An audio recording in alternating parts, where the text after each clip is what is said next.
정치 그단주, 예. 이제는 당명이 바뀌었습니다. 민주평화당 박지원 의원님 스튜디오에 나와 계십니다. 안녕하십니까?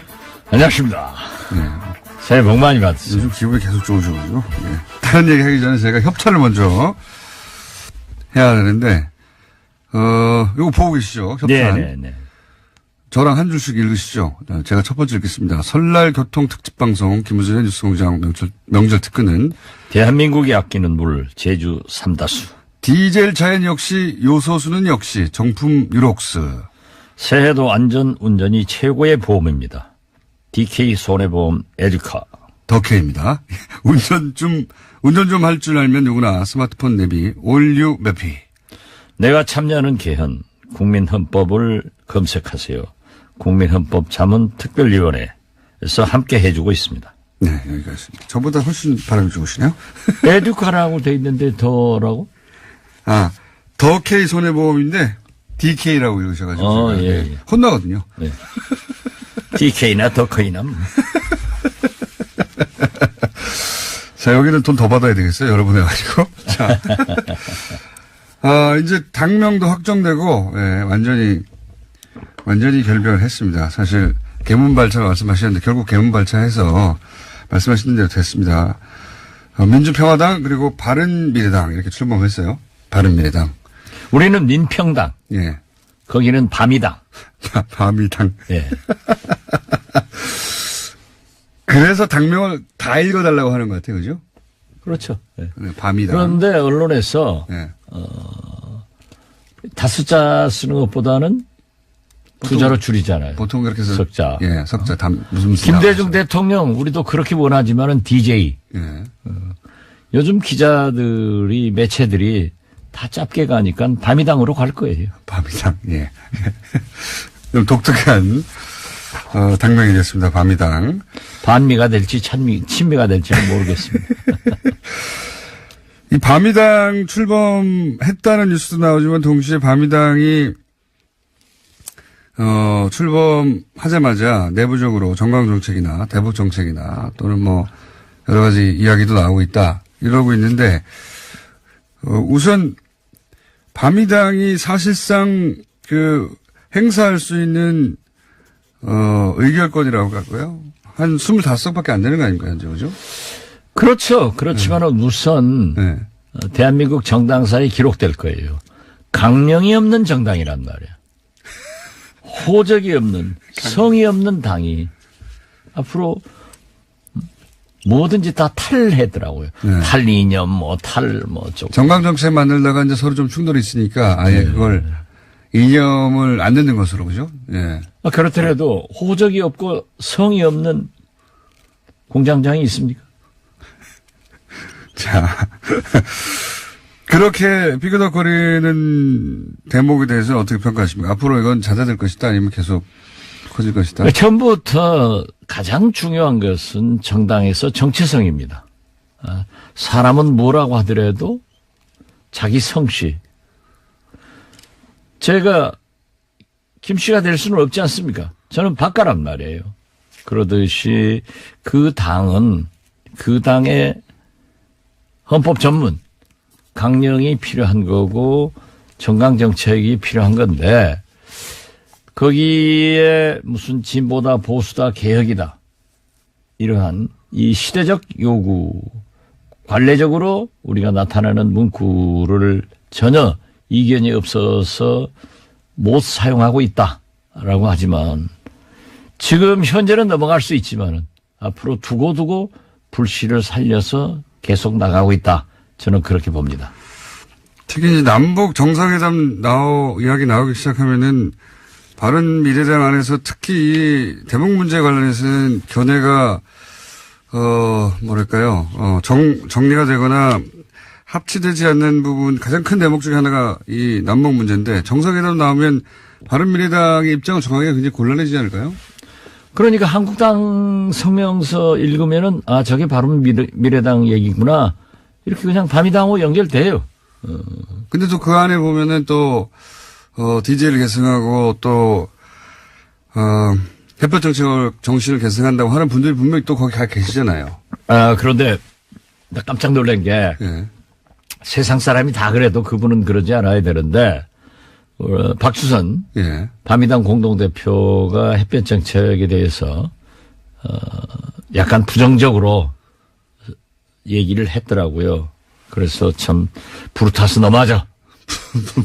시사가 그런다더니 야 박주선 너무하죠. 김대중 대통령 모시고 그렇게 얘기를 하더니 또 그제까지 발언하던 내용과 이렇게 상반되게 변신을 할 수 있느냐 깜짝 놀랐어요. 아마 그렇게 되나 봐요. 그분은 그래서는 안 됩니까? 글쎄요, 뭐 저는 과거 그분이나 히스토리를 볼 김동철 때, 예. 이런 뭐는 좀 그래서는 안 된다고 생각합니다. 물론 주승용 의원은 자기가 무소속 도의원 시장을 군수를 나왔기 때문에 그때 민주당이 공천을 해서 자기하고 경쟁을 했기 때문에 자기는 DJ 신세 진 게 없다. DJ를 별로 좋아하지 않습니다. 그런 얘기를 하고 뭐 자기는 DJ에 대해서 그런 부담감도 없다 하는데 그럼 나중에 국회의원 됐을 때 또 지금까지 DJ의 정책과 이념을 이어가는 그 정당에서 정치를 했다고 하면은 그런 말을 할 수 있는가 예. 그런 생각을 하지만 그 정도인데. 뭐 그건 본인의 자유고 예. 어떻게 됐든 김동철 대표나 박주선 공동대표는 그런 얘기를 차라리 저 같으면 아무 소리 안 넣는 것이 좋겠다 이런 생각 같습니다. 알겠습니다. 안철수 대표는 왜 그 바미당의 대표를 끝까지 안 한다고 하시는 겁니까? 유승민 대표에게 이제 처음에는 약속을 했겠지만 공동대표 하겠다고 국민의당 통합 과정에서 자기는 통합만 되면은 선 사퇴하라고 요구를 하니까 궁색해서 후사퇴로 되니까 네. 후사퇴 해놓고 그 이유밖에 없습니까? 제가 알고 있기로는 유승민 안철수 당이지 유승민 박주선 당이라고는 생각하는 사람이 아무도 없어요. 네. 그렇기 때문에 아마 선거대책위원장을 맡는다거나 혹은 서울시장에 출마할 것 같습니다. 한편에서는 그런 해석도 있더라고요. 그 지방선거가 그렇게 특별히 대단한 성과를 못 낼 거기 때문에 그 이후에 책임론이 나오면 그때 그 책임론과 함께 유승민 대표는 뒤로 물러나고 그때는 등장하지 않겠는가. 제가 그걸 일찍 지적했는데요. 예. 지방선거에서 패배를 하면은 네. 공동대표인 유승민, 박주선 두 분이 물러나가면은 이제 나 혼자밖에 할 수 없지 않느냐. 네. 그래서 한 그걸 5, 6개월 게 아니냐. 예. 예, 보낸다 이런 생각도 갖는 것 같습니다. 그런 이유도 있는 것도 같다. 아무튼 그 뭘 찾아 먹는 데는 귀신이니까 잘 찾을 거예요. 동시에 또 자유한국당 그런 말씀 일찍 하셨잖아요. 이제 저렇게 무리해서 합당하는 이유는 이제 자유한국당이 지방선거 이후에 아무래도 보수정계 개편 큰 흐름 속으로 들어갈 테니 보수 진영 전체가 그때 그 자유한국당 지금 그대로의 자유한국당이 아니라 이제 새로 정계 개편되는 자유한국당을 포함한 보수 진영에서 어떤 자기 입지를 세우기 위해서 미리 글로 가는 것이다 이런 취지 말씀하신 적이잖아요. 그렇죠. 네. 왜냐하면 지금만 보더라도 오늘 아침 신문들만 보더라도 전부 금년 6.13 지방선거에 바미당과 네. 한국당이 함께 네. 공천할 것이다. 그런데 되게 우리 정치인들이 보면요. 정치부 기자들에게 한 가지나 두 가지 가르쳐주면은 한 98% 초쳐서 써요. 그걸 써놓으면 또 우리는 그리 가더라고요. 그래서 언론이 유도하는 거 보니까 네. 확실하게 이 박지원이 많이 맞았구나. 네. 한국당과 바미당은 합쳐지는구나. 네. 이렇게 되는데 참 어떤 의미에서 보면은 제가 수차 얘기했습니다마는 안철수 전 대표는 우리 진보개혁편에 와서 대통령이 되려고 온 거예요. 그러나 안 되니까 이제는 본래의 집 보수 쪽을 찾아갔는데 다행히 모든 보수 언론에서나 보수층에서 홍준표는 너무 똠방거린다. 그래서 좀 안 되겠다. 똠방거린다가 뭡니까? 까쭉까쭉거린다 이거죠. 옛날에 똠방각하라는 똠방각하 할 때 예. 똠방이군요. 그런 그 드라마도 있었어요. 그래서 똠방거리기 때문에 어렵다. 좀 가볍다. 하니까 대통령 후보로서 어렵지 않느냐.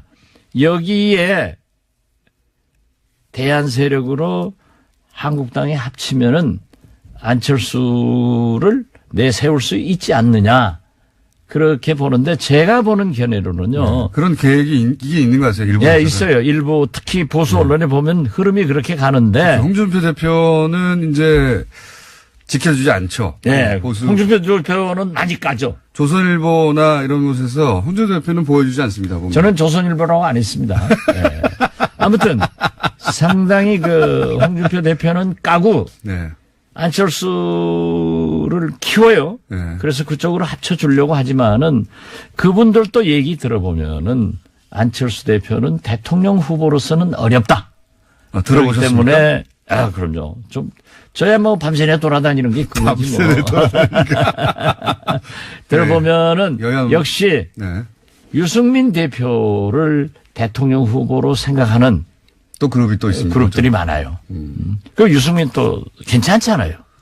보수의 이게 배신자 이미지가 크긴 하지만 그것만 잘 극복하면 또. 그게 네. 이제 박근혜 대통령을 배신한 건데 네. 거기를 이제 대구 지방에서 지금 뭐 다음 차기 국회의원도 어렵다 네. 하는 얘기를 대구 분들 만나면 많이 얘기하지만은 그래도 유승민 대표가 우선 안철수 이기고 네. 또 형식적으로 전라도 출신인 박주선 데리고 있고 네. 홍준표까지 안철수로 하여금 이재시키는 거죠. 오랑캐 역할로 오랑캐를 친단 말이에요. 그러면은 그 다음에 유승민이 올라갈 수 있지 않느냐 이런 분석들을 내는 게 많아요.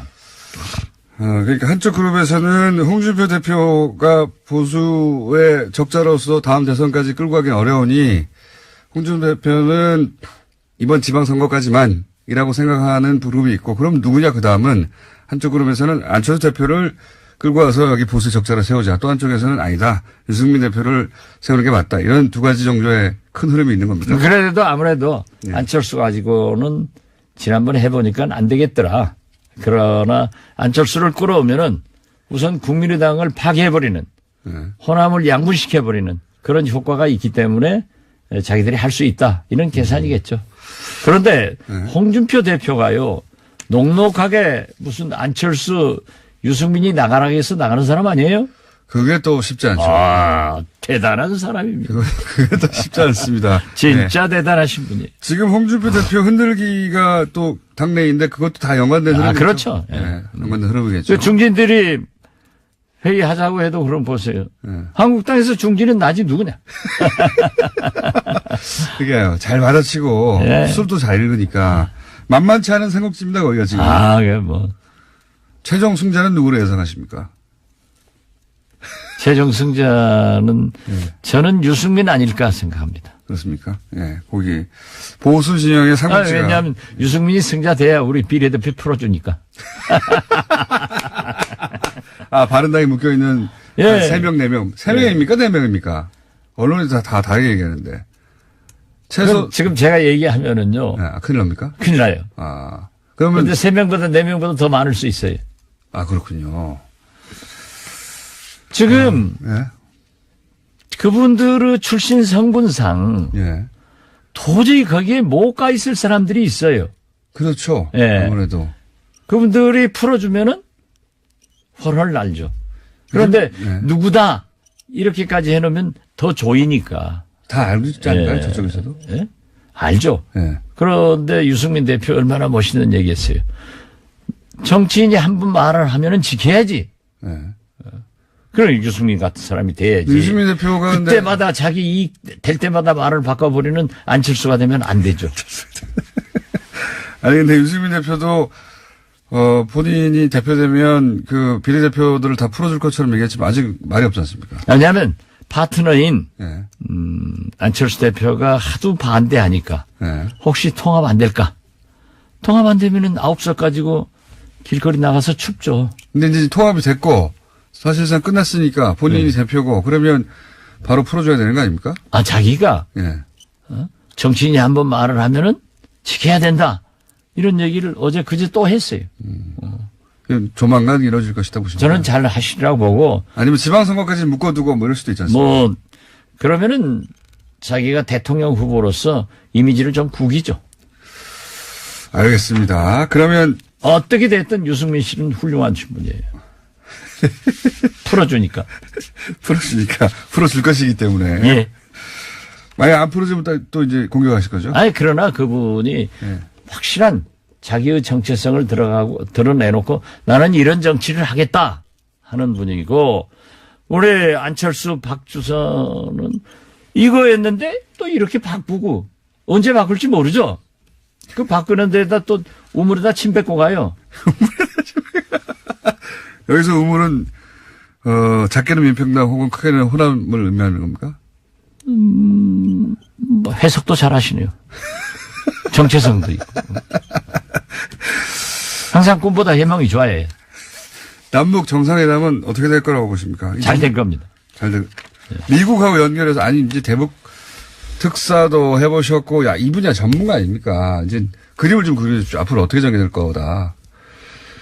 저는 이번에 네. 사실 평창 동계올림픽이 일부 한국 땅에서나 밤이 당에서는 네. 평양 올림픽이다. 네. 이렇게 폄하를 했지만 펜스 부통령이 오니까 김영남 위원장이, 이방카가 온다니까 김여정 부부장이 왔는데, 그 김여정 부부장이 예의 바르면서도 미소 지으면서도 문재인 대통령에게 김정은 위원장의 특사 자격으로 초청 친서를 가져온 것은 대단히 잘된 일이다. 외신에서도 김여정 부부장이 외교전에서 압승했다, 뭐 이런 식의 뭐 표현. 완전히 그냥 펜스 부통령은 찌그러지고 김여정이 그냥 스타가 됐다 하는 식으로 보도는 됐지만은 우리는 그걸 즐겨 해서는 안 돼요. 우리한테 가장 필요한 것은 미국입니다. 그래서 제가 2000년 6.15 남북 정상회담 밀사 특사 할 때도 가장 중요한 것은 한미 동맹과 한미 협력, 이해, 이런 것이 필요하기 때문에 저는 오래전부터 문재인 대통령이 막 집권해서 남북관계 얘기할 때부터 그 남북관계 개선을 위해서는 무엇보다도 한미 동맹을 강조하시고 신뢰를 가져야 된다라고 했는데, 지금 제가 볼 때 이 1년의 문재인 대통령 발언을 볼 때 상당한 신뢰를 한미 간에 가지고 있다. 그리고 조율을 해서 이런 얘기를 하고 있다. 그 일례가 수백 명의 북한 뭐 응원단이건 태권도 단이건 내려왔잖아요. 그리고 심지어 최희 체육지도위원장은 유엔 안보리 제재 대상 인물이란 말이에요. 이런 분들도 미국의 협력과 이해가 없었으면 안보리에서 유예시켜 주겠어요? 그래서 저는 상당한 문재인 대통령이 취임 후 미국과의 관계를 개선하고 신뢰를 회복했기 때문에 이러한 정상회담도 이루어지고 있다. 그 맨 처음 징조는 역시 문재인 대통령께서 평창 가는 열차 안에서 미국 MBC 방송과 인터뷰하면서 한미 군사훈련을 좀 연기를 요구하겠다. 그때 뭐 미국에서도 날리고 우리 한국에서도 난리인데 저는 그때 그랬어요. 저 말씀은 미국과 조율돼서 이미 합의돼서 하는 말씀이다. 근데 딱 떨어지더라고요. 전문가시니까 딱딱 보면. 그리고 아무래도 뭐 김호중 공장장보다가 100,000배는 낫죠, 제가. 게다가 또 최근에 이제 예전에 같으면은 북핵 문제를 거론하지 않는 혹은 비핵화를 전제하지 않는 대안은 없다. 뭐 이런 식의 아주 강한 조건을 달다가 어제 오늘 미국에서 나오는 이야기는 일단 뭐 조건 없이 일단 만나서 기본적인 대화를 할 수 있다. 이런 식으로 좀 바뀌었어요, 입장이. 그죠? 그렇죠. 네. 미국은 처음부터 강력한 제재와 대화, 이 투트랙 작전이었습니다. 그러니까 이 트럼프가 이렇게 얘기하면 틸러슨 국무장관은 저렇게 하고 CIA에서는 이렇게 하고 국방장관은 이렇게 하고 늘 그 미국의 전략적 발언은 참으로 기가 막힐 정도로 잘해요. 그렇지만은 또 김정은도요. 깜짝 놀랐잖아요. 김여정을 여기 보냄으로써 일거의 평창 올림픽의 모든 포커스는 김여정한테 가게 했단 말이에요. 이렇게 허점을 잘 찌르는데 역시 북한과 미국 그 외교전에서 누가 승리할지 이것을 생각할 게 아니라 누가 공동 승리할 것인가.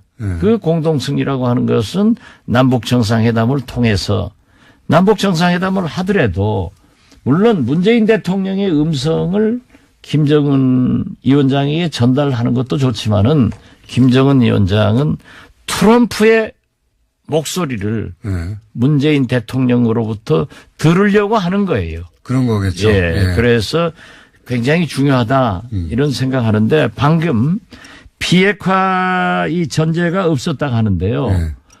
비핵화를 하기 위해서 만나야 되는 거예요. 그렇죠.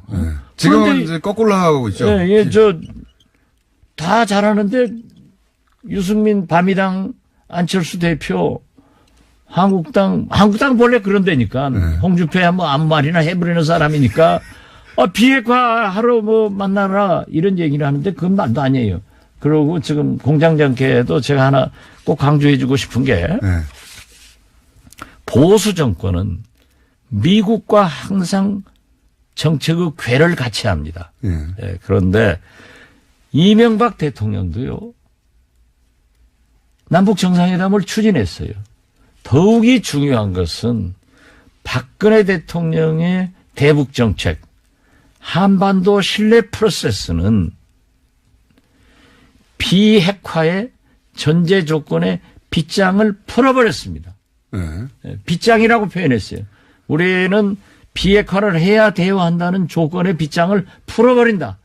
그 한반도 신뢰 프로세스에 그렇게 나와 있기 때문에 지금 이명박 박근혜 대통령하고 함께 정치하면서 한반도 신뢰 프로세스를 돌아와요 부산항보다 더 자주 부르던 사람들이 이제 와서 문재인 대통령한테는 비핵화 한다고 해야 만나라. 먼저 비핵화해야 만나준다. 네. 만나야 된다. 뭐 이런 거죠. 이런 얘기는 자격도 없고 해방뿐이다. 저는 그렇게 봅니다. 잘 될까 봐 그러는 거죠. 그러면 되겠어요. 잘 돼야죠. 자, 오늘은 술술술술 넘어가지고 벌써 거의 30분 가까이 얘기했습니다. 오늘 여기까지 해야 될 것 같습니다. 설날. 예. 설날 고생하셨고요. 예. 다음 주에 뵙겠습니다. 복 많이 받으십시오. 네. 지금까지 민주평화당의 이제는 박지원 의원이었습니다. 정치부단주. 감사합니다. 감사합니다.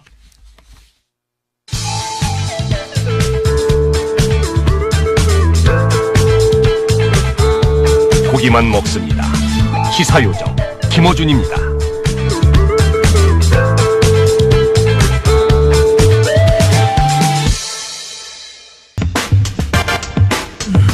그거마저 알려주면 오늘은 리얼미터 이택수 대표가 직접 자리에 나왔습니다. 네. 조사실장이 지금 휴가를 먼저 가버렸어요. 대표 남겨두고. 안녕하십니까? 네, 안녕하세요. 네, 아시는 분은 아시겠고 모르시는 분은 모르시겠지만 제가 이택수 대표 리얼미터 출범 때부터 CBS에서 라디오를 그때는 아무도 몰랐어요. 그렇죠. 라디오를 했던 10몇 년 전에 10년 전까지도 이제 10년 넘었네요. 하여튼 SBS에 했다가 10년 만에 지금 스튜디오에서 처음 만났습니다. 반갑습니다. 네, 반갑습니다. 자, 상품 소개해 주세요. 이온수기 전문기업 알카메리에서 수소 알칼리 환원수기, 20년 전통식품명가 주식회사 사홍원에서 온라인 상품권, 오세득 셰프가 선택한 굿밸런스에서 생유산균, 매트의 명가 파크론에서 가족처럼 따뜻한 IoT 건강 온수매트, 이태리 명품 구두 바이네르에서 구두 중정권, 콜레스테롤 관리의 시작 레이델 폴리코사놀 10을 드립니다. 바람이 좋아요. 네. 10년 만에 스튜디오에 같이 앉았습니다. 자, 대통령 지지율 간단하게 뭐 큰 변수들이 없어서 그죠? 네. 문재인 대통령 지지율이 63.1%로 횡보했는데요. 사실 올림픽 개막됐기 때문에 지지율이 오를 것으로 전망이 됐습니다만 지난주에 남북 정상회담 소식은 이제 긍정적인 요인이었는데 아시다시피 김일성 가면 논란이 주말에 큰 영향을 미치면서 주 초에 약세로 출발했고요. 그러니까 가면 논란 같은 게 또 뭐 진보 진영에서는 말도 안 되는 소재인데 저쪽에서는 또 그런가 싶은 사람들이 또 있어요. 그렇습니다. 이제 60대 이상 어르신들은 이 오보가 실제 사실이라고 믿는 분들이 제법 또 카톡도 있기 막 때문에. 돌거든요. 그러면 또 네. 가짜 뉴스가. 월요일 날은 63%, 화요일 날은 62.8%까지 떨어졌다가 어제 63.6%로 회복하면서 주간 집계는 63.1%로 횡보한 것으로 나타났습니다. 올림픽도 뭐 언론에서 많이 이렇게 나와야 그것도 효과가 있는데 네. 올림픽도 TV에서 잘 안 나와요. 아직까지는 메달 소식이 메달도 많지 않고. 예. 이제 아마 이제 설 연휴 동안에 메달이 나오기 시작하면 지지율도 오를 것으로 전망이 됩니다. 그러니까요. 대통령이 메달을 딴 것도 아닌데 네, 늘 그래왔습니다. 올림픽, 월드컵 때 메달을 따면 전해주네요. 희한하게 대통령 지지율이 올라가요. 네. 예. 자, 정당 지지율은 어떻습니까? 네, 민주당 지지율이 2.3%포인트 하락한 45.9%, 당청 지지율 동반 하락이고요. 한국당 지지율은 20.8%로 2.1%포인트 올랐습니다. 미래당은 10.5%, 바미당이죠. 10.5%, 정의당 5.6%, 민평당 3.4%로 나타났는데, 바른미래당이 지난주에 저희가 잠재 정당 지지도에서 11%였는데, 0.5%포인트 빠졌고요. 컨벤션 효과가 이제 있으려고 생각을 할 수도 있겠는데요. 저희가 이번 주부터는 정당 지지도 한 문항만 물어봤습니다. 왜냐하면 다 이제 창당했기 때문에 그러면서 국민의당과 바른정당이 통합된이라는 수식어를 뺐습니다. 민평당도 마찬가지고요. 수식어 빠지다 보니까 컨벤션 효과가 나타나지 못했고요. 그래서 10.5%로 지난주보다 소폭 하락했고 민평당도 소폭 하락한 3.4%로 출발하게 됐습니다. 10%대면은 바른정당과 그리고 국민의당 시절의 지지율 합보다 좀 낮은 거네요. 이게 보니까. 그렇습니다. 뭐 대략 한 11% 정도 됐었는데요. 그보다는 낮은 수치를 조금 낮은 수치. 기록했고 다른 여론조사 기관에서는 이게 리얼미터보다 5%에서 거의 10%가까이 높은 이유는 뭡니까? 지난번에 잠깐 말했는데 무당 설계 때문이다 뭐 이렇게 얘기하던데.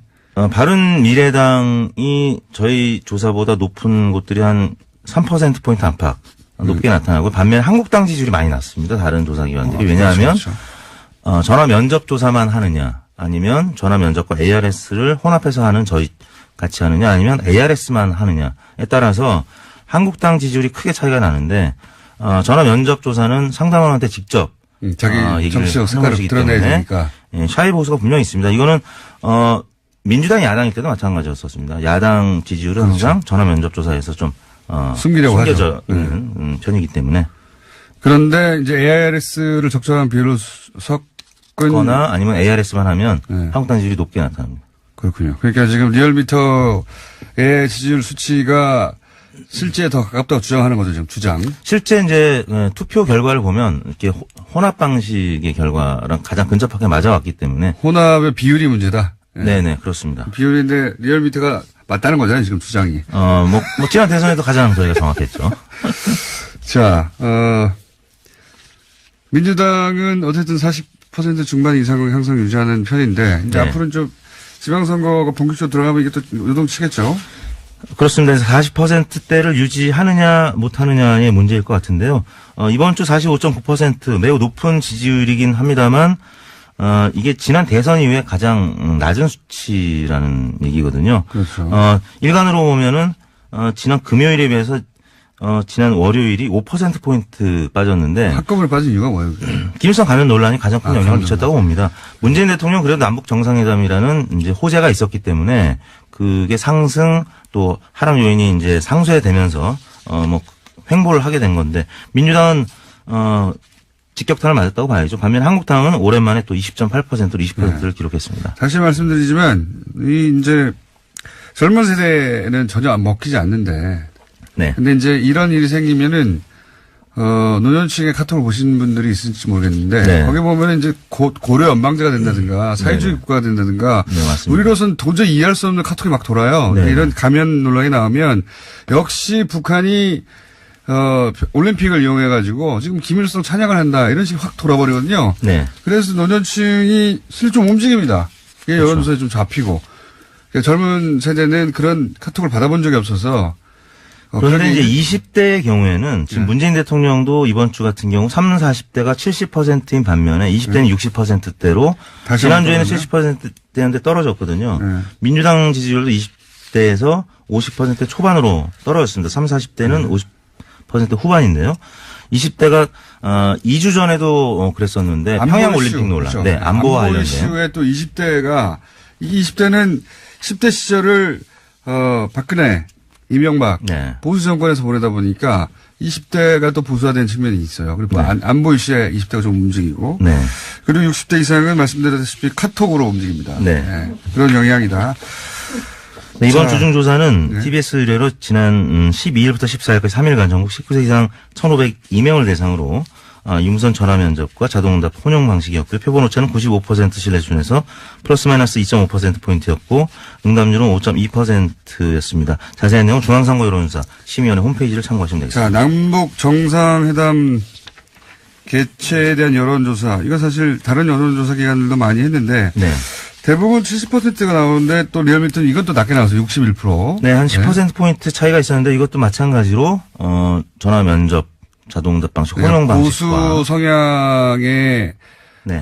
유권자들 혹은 뭐 시민들 국민들이 이렇게 물어보면 남북 정상회담을 하지 말아야 된다라고 말하고 싶은데 네. 그렇지 않는다는 거네요. 그렇죠.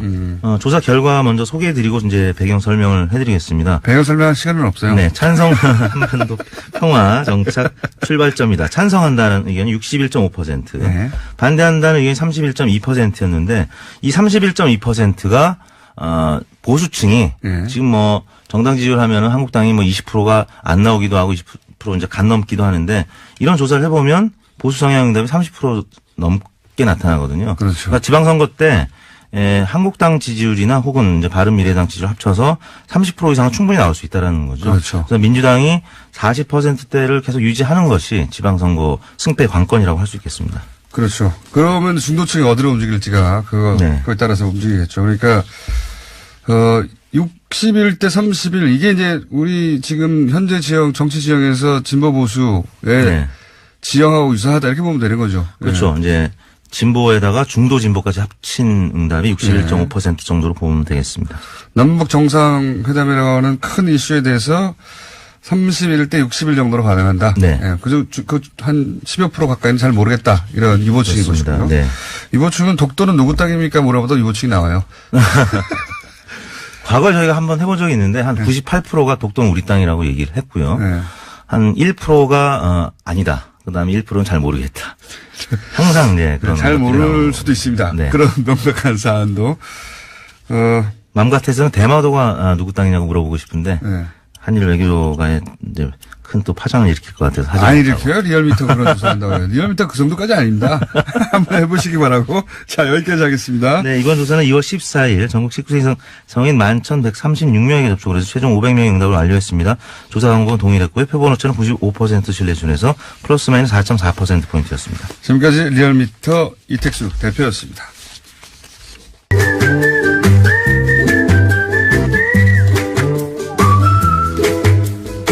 도시건축가 김진애 박사님 나오셨습니다. 안녕하십니까. 네, 안녕하세요. 자, 협찬 멘트 해주시죠.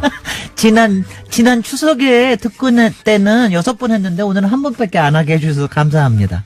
설날 교통특집방송 김어준의 뉴스공장 명절 특근은 대한민국이 아끼는 물 제주 삼다수, 디젤 차엔 역시 요소수는 역시 정품 유록스, 새해에도 안전운전이 최고의 보험입니다. 덕케이 손해보험 에듀카, 운전 좀 할 줄 알면 누구나 스마트폰 내비 올 뉴 매피. 내가 참여하는 개헌 국민헌법을 검색하세요. 국민헌법자문특별위원회에서 함께 해주고 계십니다. 자, 다들 저보다는 바람이 좋으시네요. 네. 리듬을 타세요. 노래를 부르세요. 지난주에 아파트 하다가, 네.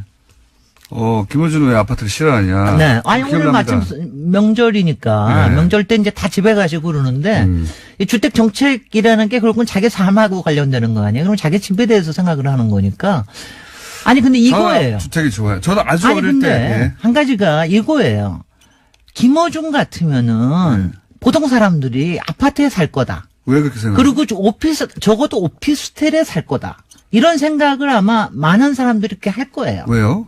왜요? 네. 그러니까 아파트 굉장히 현대적이고 굉장히 세련되고 굉장히 자유주의자고 저는 굉장히 그런 느낌이 안 드는데. 개인주의자고 그런 사람들은 아마 아파트에 살 거다 또는 오피스텔에 살 거다라는 생각을 아니 저도 그런 오해를 많이 받아요. 저는 주택이 좋은데요. 저는 주택이 좋고 저는 다세대 주택에 사는데 그래도 한 30%에 속해요. 네. 근데 우리 김호중 공장장님은 어떤 집에 살고 계시죠? 아예 단독 주택에 살고 있습니다. 단독 주택을 물론 아파트에 산 적도 있습니다. 네. 오피스텔에 산 적도 있고요. 네. 그런데 이제 10년 전쯤인가요? 나는 더 이상 아파트에는 살지 않겠다. 네. 생각을 한 게 이제 우리나라는 잘 산다는 어떤 것을 아파트 평수로 입증하잖아요. 평수와 네. 브랜드와 네. 평수. 그러니까 내가 잘 살고 있다고 하는 입증이 아파트 평수로 이어지는 어떤 그런 방정식도 굉장히 초라하고 싫고 네. 어느 순간 물론 그런 생각을 하면 아파트에 산 건 아니지만 또 이 동 전체 네. 혹은 뭐 단지 전체가 가끔 베란다 같은 데 아파트 살 때 나와서 네. 보면 저 사람들 다 똑같은 구조에서 살 거 아니야 나처럼 생각하면 개미가 된 것 같아요 제가. 매트릭스 비슷해요. 네. 그 안에서 어느 순간 그게 사육되는 것 같은. 네. 어느 순간 막 그게 너무 답답하고 그 자체가 네. 야, 이 많은 사람들이 똑같은 구조에서 다닥다닥 살고 있구나. 네. 나도 그 안에서 개미가 된 것 같고 그리고 또 이제 아파트가 편하다고들 많이 하잖아요. 편한 거 네. 많이 있어요, 진짜로. 많이 있는데 어느 순간 난 좀 불편해도 내가 나만 할 수 있는 방식으로 살아야 되겠다. 네. 뭐 이런 생각이 겹치고 물론 진짜 주택이 살아보면 불편한 점이 많습니다. 네. 예, 뭐 1년에 몇 번씩 뭐가 어디가 터진다든가 언다든가 뭐 꽂힌다든가. 근데 저는 그게 나만의 방식으로 사는 데 대한 비용이라고 생각하고 네. 그리고 또 재밌어요. 어느 순간부터. 네. 고치고 하는 게 어느 누구의 눈치도 안 봐도 되고 네. 구조 자체를 바꿔도 되고 네. 그리고 불편한 걸 아무렇지도 않게 생각하는 감각도 생겨요. 아, 멋있다. 예. 역시 김원중 공장은 멋있어요. 예, 그러니까 제가 일단 여기까지만 하죠. 제 더 표현을 있는데. 하기에는 예. 집놀이를 할 줄 아는 남자 여자가 되자 하는 게 제 평소의 소신 중에 하나인데 그걸 아주 집놀이를 그 묘미를 깨달은 분 중에 한 분이에요. 그러니까 고장 나는 거조차도 놀이다. 이거 고치고 이러고 하는 것도. 이게 이제 이런 것입니다. 어느 날 저희 그 부엌에 네. 그 수도관이 터져가지고 폭포수처럼 물이 쏟아지고 네. 물이 쫄쫄쫄 나오는 게 아니라 콸콸콸콸콸 그러니까 아니 지진 난다 보다 이런 정도로. 근데 그걸 이제 처음엔 당황해가지고 물론 네. 그 물을 퍼내는 걸 감당이 안 되는 거예요. 가서 잠가야지 일단. 근데 이제 그땐 잠그는 것도 집을 모르는 거지. 주택에 처음 살아봐가지고 도대체 네. 왜 이렇게 됐는지를 모르는 거예요. 네. 근데 어느 순간 웃음이 나오기 시작했어요. 그럼요. 그러다가 너무 갑자기 웃기다 이 상황이. 아니 지붕에서 어떻게 이렇게 폭포수가 흘러내리지. 그런 다음에 저걸 어떻게 할까 하다가 어마어마하게 큰 비닐 있지 않습니까? 네. 큰 비닐을 천장에 붙이기 시작했어요. 붙여가지고 그 비닐로 물기를 내가지고 그 싱크대로 연결하는 거예요. 그래서 콸콸콸콸 해가지고 그 천장으로부터 쏟아지는 물이 비닐로 만들어지는 원통을 통해 가지고 네. 호치케에서 막 찍었거든요. 네. 급하게. 그 싱크대로 빠져나가는 거죠. 네. 예. 그걸 보면서 사진도 찍어놓고 와 웃기다 이거 장관이다. 그런 가격도 생깁니다. 예. 여러분 아시겠죠? 제가 지난주일부터 이거를 공장장은 왜 아파트를 싫어할까로 요번에 하겠다 그러니까 여러 사람들이 추측을 냈어요. 근데 그 중에 두 개가 있는데 고기 구워 먹으면 옆에서 아래 위층에서 예전에 그런 많기 생각도 했는데 때문에. 실제로 사게 되면 귀찮아서 안 합니다. 맞아요. 또 한 가지는 흡연을 마음대로 하고 싶어서. 그것도 상관없어요. 그것도 아니, 근데 요새는 좀 상관이 될 겁니다. 근데 아파트마다 그런 흡연 이유는 아파트가 아니었어요. 굉장히, 이제 그전에는 그런데, 근데 이거는 저는 한 4반세기 전에 탈출을 했어요. 저는 이런 거예요. 다른 거 그런 거 다 떠나서 저는 내 집과 우리 사무실이 같이 써야 되겠다. 저는 이제 아무래도 자유직종이니까 같이 써야 되겠다. 애를 키우는 입장에서 도저히 안 되겠더라고요. 왔다 갔다 하는 게. 그래서 그런 이유로 시작했고. 그런 이유로 시작을 해서 집을 또 저는 뭐 집을 지을 수 있는 사람이니까 그래서 집을 지어가지고 했는데 정말 제 인생 중에 아니 뭐 그렇게 한 것 때문에 우리 시부모님들한테는 엄청나게 욕먹었습니다. 너는 망했다. 그 아파트 그 비싼 아파트를 그렇지. 팔고 얼마나 올랐냐. 집을 무조건 자산의 가치로 보니까. 글쎄 말이에요. 그러니까 그랬지만 저는 하여튼 간에 지난 25년. 저는 부동산 시세에 대한 관심이 없어요. 아예. 맞아요. 그런 거 저거 하는데. 네. 근데 이제 이게 참 이래요. 이거 저기 하면은 이런 멘트들이 굉장히 많이 옵니다. 나는 정말 아파트가 싫어요. 나는 아파트가 싫어서 그래서 나는 집에서 살 수밖에 없어요. 그러니까 집에서 하니까 또 집에 가서 하니까 너무 좋아요. 근데 이런 분들이 다 해봤자 한 정말 10%밖에 안 돼요. 근데 안타깝습니다. 집에 그러니까 이게 뭐냐 네. 아파트에 있는 사는 사람들이 우리나라 국민 중에 60% 이상입니다. 그런데 그 사람들이 다 아파트가 싫어요 해가지고 사는 건 아닐 겁니다. 좋은 점도 많이 그중에서 있겠죠. 좋은 점이 주부들에게 많죠. 편한 것도 있고요. 안전하고 편리하고 예. 또 나중에 환급성도 좋고 집값도 오르고 그렇죠. 뭐 층간소음 조금 문제 있지만 조금 참되고 저는 뭐 집으로 돈 그냥 벌 생각이 없거든요. 글쎄 말이죠. 시세 차익을 통해서. 근데 이제 이럴 때, 네. 근데 그 안에서 나는 정말 아파트가 좋아요 하고 사는 사람들은 그 60% 중에 과연 얼마나 될까? 싫어하는 분들도 있을 거예요. 아니, 틀림없이. 그러니까 싫어한다라고 얘기하기보다는 이거는 아닌데라고 하는 생각을 가진 사람들은 있을 겁니다. 그러니까 저는 이제 우리 사회의 집 문화가, 우리 사회가 좋아지려면 집 문화가 좋아져야 되고, 그러면 아파트를 다 싫어해서 없애는 게 아니라 우리 아파트도 괜찮은 집으로 만드는 거를 굉장히 많이 노력을 해야 된다고 생각을 하는데. 주택 특집 계속 다 갑니까? 아니요. 아니, 오늘까지만 하는 거예요. 오늘 뭐 오늘까지. 시간 다 그러니까, 됐는데, 이제? 그러니까 아파트를 그래서 좋은 안정해야 집으로, 좋은 집으로 만드는 여러 가지 아이디어를 내봅시다. 왜냐하면 아파트를 싫어요만 할 게 아니라, 그러니까 괜찮은 집으로 만드는 거에 우리 많은 생각을 해야 마당, 그리고 되거든요. 마당이 크든 작든 네. 마당에 나가지 않더라도 마당이 주는 기쁨이 있어요. 그럼요. 예. 정말 좋습니다. 사는 거. 그러니까요. 네. 아파트 이외에 주택 가는 또 있다. 네. 김진애 박사님이었습니다. 안녕하셔야죠. 해피 설날. 안녕.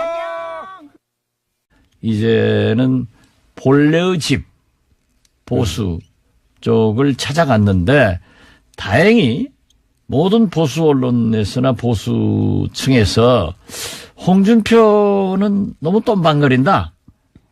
그래서 좀 안 되겠다. 똠방거린다가 뭡니까? 까쭉까쭉거린다 이거죠. 옛날에 똠방각하라는 똠방각하. 예. 똠방이군요. 그런 그 드라마도 있었어요. 그래서 똠방거리기 때문에 어렵다. 좀 가볍다. 하니까 대통령 후보로서 어렵지 않느냐. 여기에 대안 세력으로 한국당이 합치면은 안철수를 내세울 수 있지 않느냐. 그렇게 보는데 제가 보는 견해로는요. 그런 계획이 이게 있는 것 같아요. 일부. 예, 있어요. 일부 특히 보수 언론에 보면 흐름이 그렇게 가는데. 홍준표 대표는 이제 지켜주지 않죠. 예, 보수. 홍준표 대표는 많이 까죠. 조선일보나 이런 곳에서 홍준표 대표는 보여주지 않습니다. 보면. 저는 조선일보라고 안 했습니다. 예. 아무튼 상당히 그 홍준표 대표는 까고 네. 안철수를 키워요. 네. 그래서 그쪽으로 합쳐주려고 하지만은 그분들도 얘기 들어보면은 안철수 대표는 대통령 후보로서는 어렵다. 그렇기 들어보셨습니까? 때문에 그럼요. 좀 저야 뭐 밤새내 돌아다니는 게 그거지 뭐. 들어보면은 네. 여야 역시 네. 유승민 대표를 대통령 후보로 생각하는 또 그룹이 또 있습니다. 그룹들이 많아요. 그 유승민 또 괜찮잖아요. 보수의 이게 배신자 이미지가 크긴 하지만 그것만 잘 극복하면 또 그게 이제 박근혜 대통령을 배신한 건데 네. 거기를 이제 대구 지방에서 지금 뭐 다음 차기 국회의원도 어렵다 하는 얘기를 대구 분들 만나면 많이 얘기하지만은 그래도 유승민 대표가 우선 안철수 이기고 네. 또 형식적으로 전라도 출신인 박주선 데리고 있고 네. 홍준표까지 안철수로 하여금 이재희 시키는 거죠. 오랑캐 역할로 오랑캐를 친단 말이에요. 그러면은 그 다음에 유승민이 올라갈 수 있지 않느냐 이런 분석들을 내는 게 많아요. 그러니까 한쪽 그룹에서는 홍준표 대표가 보수의 적자로서 다음 대선까지 끌고 가긴 어려우니 홍준표 대표는 이번 지방선거까지만 이라고 생각하는 그룹이 있고, 그럼 누구냐 그 다음은 한쪽 그룹에서는 안철수 대표를 끌고 와서 여기 보수 적자를 세우자. 또 한쪽에서는 아니다. 유승민 대표를 세우는 게 맞다. 이런 두 가지 정도의 큰 흐름이 있는 겁니다. 그래도 아무래도 네. 안철수 가지고는 지난번에 해보니까 안 되겠더라. 그러나 안철수를 끌어오면은 우선 국민의당을 파괴해버리는 네. 호남을 양분시켜버리는 그런 효과가 있기 때문에 자기들이 할 수 있다. 이런 계산이겠죠.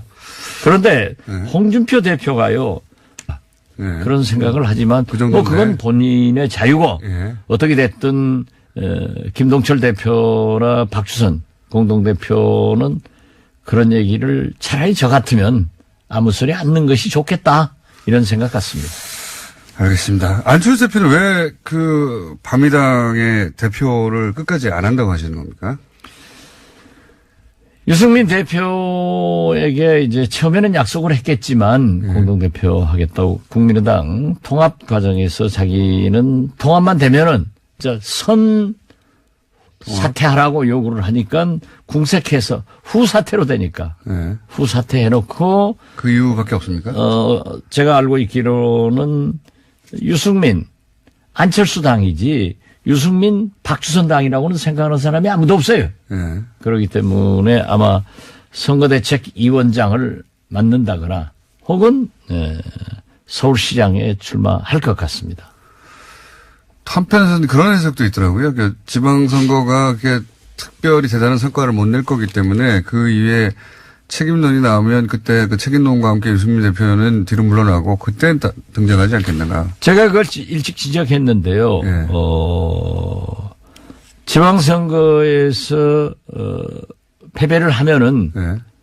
공동대표인 유승민, 박주선 두 분이 물러나가면은 이제 나 혼자밖에 할 수 없지 않느냐. 네. 그래서 한 그걸 처음부터 5개월 하는 게 아니냐. 예. 보낸다 이런 생각도 갖는 것 같습니다.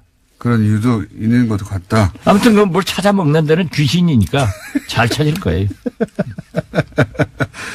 동시에 또 자유한국당 그런 말씀을 일찍 하셨잖아요. 이제 저렇게 무리해서 합당하는 이유는 이제 자유한국당이 지방선거 이후에 아무래도 보수정계 개편 큰 흐름 속으로 들어갈 테니 보수 진영 전체가 그때 그 자유한국당 지금 그대로의 자유한국당이 아니라 이제 새로 정계 개편되는 자유한국당을 포함한 보수 진영에서 어떤 자기 입지를 세우기 위해서 미리 글로 가는 것이다. 이런 취지의 말씀하신 적이잖아요. 그렇죠. 네. 왜냐하면 지금만 보더라도 오늘 아침 신문들만 보더라도 전부 금년 6.13 지방선거에 바미당과 네. 한국당이 함께 네. 공천할 것이다. 그런데 되게 우리 정치인들이 보면요. 정치부 기자들에게 한 가지나 두 가지 가르쳐주면은 한 98% 초쳐서 써요. 그걸 써놓으면 또 우리는 그리 가더라고요. 그래서 언론이 유도하는 거 보니까 네. 확실하게 이 박지원이 많이 맞았구나. 네. 한국당과 바미당은 합쳐지는구나. 이렇게 되는데 참 어떤 의미에서 보면은 제가 수차 얘기했습니다마는 안철수 전 대표는 우리 진보개혁편에 와서 대통령이 되려고 온 거예요. 그러나 안 되니까 적이 없고 성이 없는 공장장이 있습니까? 자, 그렇게 삐그덕거리는 대목에 대해서 어떻게 평가하십니까? 앞으로 이건 잦아들 것이다 아니면 계속 커질 것이다? 처음부터 가장 중요한 것은 정당에서 정체성입니다. 사람은 뭐라고 하더라도 자기 성씨. 제가 김 씨가 될 수는 없지 않습니까? 저는 박가란 말이에요.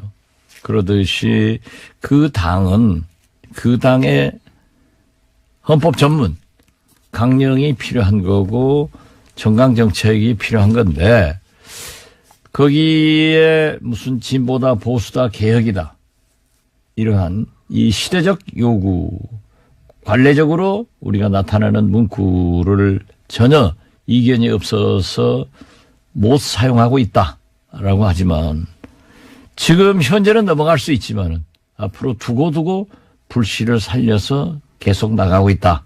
저는 그렇게 봅니다. 특히 남북 정상회담 이야기 나오기 시작하면은 바른미래당 안에서 특히 이 대북 문제 관련해서는 견해가 뭐랄까요, 정리가 되거나 합치되지 않는 부분, 가장 큰 대목 중에 하나가 이 남북 문제인데, 정상회담 나오면 바른미래당의 입장을 정하기가 굉장히 곤란해지지 않을까요? 그러니까 한국당 성명서 읽으면은, 아, 저게 바른미래당 얘기구나. 이렇게 그냥 밤이당하고 연결돼요. 근데 또 그 안에 보면은 또, DJ를 계승하고 또, 햇볕 정신을 계승한다고 하는 분들이 분명히 또 거기 가 계시잖아요. 아, 그런데 나 깜짝 놀란 게 예. 세상 사람이 다 그래도 그분은 그러지 않아야 되는데, 박주선 예. 밤이당 공동대표가 햇볕 정책에 대해서 약간 부정적으로 얘기를 했더라고요. 그래서 참 부르타스 너무하죠. 시사가 그런다더니 야 박주선 너무하죠. 김대중 대통령 모시고 그렇게 얘기를 하더니 또 엊그제까지 발언하던 내용과 이렇게 상반되게 변신을 할 수 있느냐 깜짝 놀랐어요. 아마 그렇게 되나 봐요. 그분은 그래서는 안 됩니까? 글쎄요, 뭐 저는 과거의 그분이나 히스토리를 볼 김동철 때, 예. 이런 분은 좀 그래서는 안 된다고 생각합니다. 물론 주승용 의원은 자기가 무소속 도의원 시장을 군수를 나왔기 때문에 그때 민주당이 공천을 해서 자기하고 경쟁을 했기 때문에 자기는 DJ 신세 진 게 없다. DJ를 별로 좋아하지 않습니다. 그런 얘기를 하고 뭐 자기는 DJ에 대해서 그런 부담감도 없다 하는데 그럼 나중에 국회의원 됐을 때 또 지금까지 DJ의 정책과 이념을 이어가는 그 정당에서 정치를 했다고 하면은 그런 말을 할 수 있는가? 녹록하게 무슨 안철수, 유승민이 나가라고 해서 나가는 사람 아니에요? 그게 또 쉽지 않죠. 아, 대단한 사람입니다. 그게 또 쉽지 않습니다. 진짜 네. 대단하신 분이에요. 지금 홍준표 대표 흔들기가 또 당내인데 그것도 다 연관된 흐름이죠. 그렇죠. 예. 네, 연관된 흐름이겠죠. 그 중진들이 회의하자고 해도 그럼 보세요. 한국당에서 중진은 나지 누구냐? 그게요. 잘 받아치고 예. 술도 잘 읽으니까 만만치 않은 삼국지입니다. 거기가 지금. 그게 뭐. 최종 승자는 누구로 예상하십니까? 최종 승자는 저는 유승민 아닐까 생각합니다. 그렇습니까? 예, 거기 보수 진영의 삼국지가. 왜냐하면 유승민이 승자 돼야 우리 비례대표 풀어주니까. 바른당에 묶여있는 예. 3명, 4명. 3명입니까? 4명입니까? 언론에서 다 다르게 얘기하는데. 최소. 지금 제가 얘기하면은요. 큰일 납니까? 큰일 나요. 그러면. 근데 3명보다 4명보다 더 많을 수 있어요. 그렇군요. 지금 예. 그분들의 출신 성분상 예. 도저히 거기에 못 가 있을 사람들이 있어요. 그렇죠. 예. 아무래도. 그분들이 풀어주면은 훨훨 날죠. 그런데 예. 누구다 이렇게까지 해놓으면 더 조이니까. 다 알고 있지 않을까요? 예. 저쪽에서도? 예? 알죠. 예. 그런데 유승민 대표 얼마나 멋있는 얘기했어요.